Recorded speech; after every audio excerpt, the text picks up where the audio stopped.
Quality और consistent performance के लिए सिर्फ सिल्वर पंप्स एंड मोटर्स, नाम याद रखना। શિયાળામાં કમોસમી વરસાદનું સંકટ તોડાઈ રહ્યું છે। હવામાન નિષ્ણાંત અંબાલાલ પટેલ દ્વારા આગાહી કરવામાં આવી છે। આજે અરવલ્લી, બનાસકાંઠા, કચ્છમાં કમોસમી વરસાદની આગાહી કરાઈ છે। ઉત્તર ગુજરાતમાં ભારે પવન સાથે કમોસમી વરસાદની શક્યતાઓ વ્યક્ત કરાઈ છે। ઉત્તર ભારત અને રાજસ્થાનમાં કરા સાથે વરસાદ વરસી શકે છે અને આની જ અસર ગુજરાતના જે સરહદીય વિસ્તારો છે ત્યાં પણ જોવા મળી શકે છે। એક તરફ કમોસમી વરસાદનું સંકટ જોવા મળી રહ્યું છે, ત્યારે બીજી તરફ ખેડૂતોની ચિંતામાં પણ વધારો થયો છે, કારણ કે શિયાળુ પાકને પણ નુકસાન જવાની જે સ્થિતિ છે તે પણ અહીંયા વર્તાઈ રહી છે। 27થી ઉત્તર ગુજરાત, પંચમહાલ, સાબરકાંઠામાં વરસાદ છે તે જોવા મળશે। દક્ષિણ ગુજરાતમાં પણ મેઘાવી માહોલ ફરી એક વખત જામતો જોવા મળશે। દક્ષિણ સૌરાષ્ટ્ર, મધ્ય ગુજરાતમાં પણ કમોસમી વરસાદ વરસી શકે છે। અમદાવાદ અને ગાંધીનગરના કેટલાક ભાગો છે ત્યાં પણ હવામાનમાં પલટો આવી શકે છે। કેટલાક વિસ્તારોમાં કમોસમી વરસાદની શક્યતાઓ છે। કમોસમી વરસાદથી શાકભાજીના પાકમાં ઈયળ પડવાની પણ અહીંયા શક્યતાઓ રહેવાની છે। જીરાના પાકમાં ચરમો આવવાની પણ શક્યતા છે। ચણાના પાકમાં ઈયળની પણ શક્યતાઓ છે, એટલે કે હવે ભર શિયાળે માવઠાનું એક તરફ સંકટ તોડાઈ રહ્યું છે। ખેડૂતોની ચિંતામાં પણ હવે વધારો થતો જોવા મળશે। અને આ જ મુદ્દે હવામાન નિષ્ણાંત અંબાલાલભાઈ પટેલ અમારી સાથે જોડાયા છે। અંબાલાલભાઈ, સ્વાગત છે આપનું। સૌથી પહેલા તો ન્યૂઝ કેપિટલમાં સૌથી પહેલા એ જ સવાલ કે કમોસમી વરસાદની જે આગાહી આપના તરફથી કરવામાં આવી છે, રાજ્યના કેટલા ભાગોમાં કેટલા દિવસ કમોસમી વરસાદ રહેવાનો છે?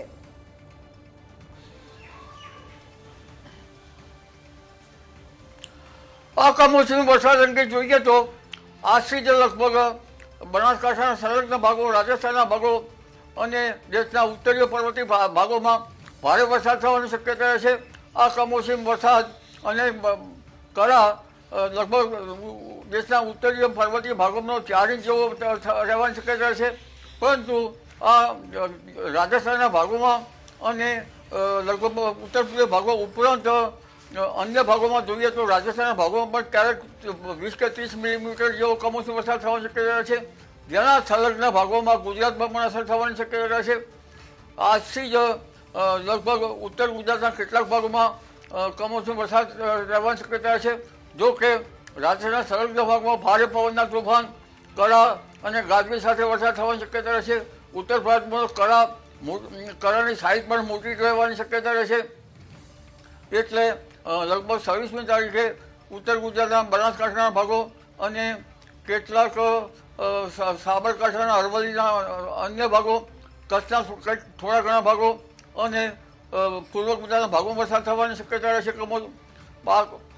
બીજી રીતે જોવા જઈએ તો તારીખ 27 ને 28 તારીખમાં પણ કમોસમી વરસાદ ચાલુ રહી શકે છે, જેમાં ઉત્તર ગુજરાત ઉપરાંત મહેસાણાના ભાગો, પાટણના ભાગો, હારીજના ભાગો, કેટલાક સમીરના ભાગો ઉપરાંત અરવલ્લીના ભાગો, સાબરકાંઠાના ભાગો, હિંમતનગરના ભાગો, પંચમહાલના ભાગો, આ ભાગોમાં પણ કમોસમી વરસાદ થવાની શક્યતા રહેશે।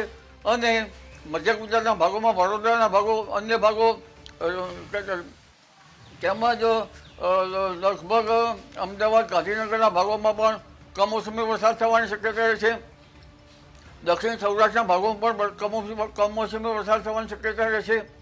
ક્યારેક જામનગરના ભાગોમાં પણ હવામાનમાં પલટો આવી શકે, પશ્ચિમ સૌરાષ્ટ્રના ભાગોમાં પણ હવામાનમાં પલટો આવી શકે, દક્ષિણ ગુજરાતના ભાગોમાં પણ કમોસમી વરસાદ થવાની શક્યતા રહેશે। કોઈ ભાગમાં કમોસમી વરસાદ 10 mm કે તેથી વધુ થવાની શક્યતા રહેશે, પરંતુ આ કમોસમી વરસાદના લીધે અને બદલાતા વિષમ હવામાનની વિપરીત અસરના કારણે કૃષિ પાકોમાં ઈયળ પડવાની શક્યતા રહેશે, જેમાં ખાસ કરીને શાકભાજીના પાકો, રીંગણ, ટામેટાં, આ ઉપરાંત કોબીજ અને ફ્લાવર, આ બધા પાકોમાં રોગ આવવાની શક્યતા રહેશે, કે જેમાં ફળ કોળી ખાનાર ઈયળ રહેવાની શક્યતા રહેશે।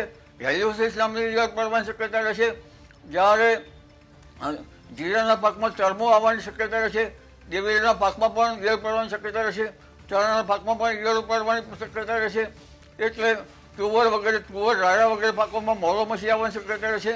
એટલે કૃષિ ભાઈઓએ પાક સંરક્ષણના પગલાં લેવા સારા રહે, કારણ કે આજનો કમોસમી વરસાદના માર સાથે ખેડૂત ભાઈઓએ ઊભા કૃષિ પાકોમાં પણ ઈયળ બોલો મચ્છી વગેરે પડવાની શક્યતા રહેતા બેવડો માર પડવાની શક્યતા ગણી શકાય જી.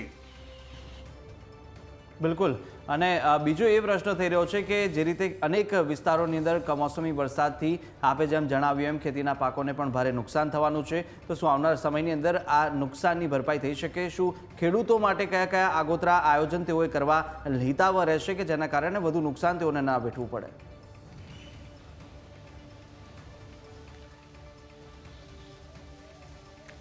નુકસાનની ભરપાઈ આ તો કુદરતી છે, નુકસાનની ભરપાઈ થવાની શક્યતા રહે નહીં. કારણ કે જ્યારે વિષમ હવામાન વારંવાર થતું હોય છે ત્યારે વારંવાર પાકો ઉપર મોરો મચ્છી કે ઈયળનો ઉપદ્રવ થતો હોય છે. એટલે આમાં નુકસાન તો ભરપાઈ જીરા જેવા પાકોમાં મોટું નુકસાન થવાની શક્યતા રહી શકે. નુકસાન તો ભરપાઈ થઈ શકે નહીં, પરંતુ હજુ પણ જાન્યુઆરી માસમાં પણ વિષમ હવામાનની વિપરીત અસર રહેવાની શક્યતા છે અને જાન્યુઆરીમાં પણ માવઠું થવાની શક્યતા રહેશે જી. જી બિલકુલ અંબાલાલભાઈ, અમારી સાથે આપ જોડાયા, આપનો ધન્યવાદ.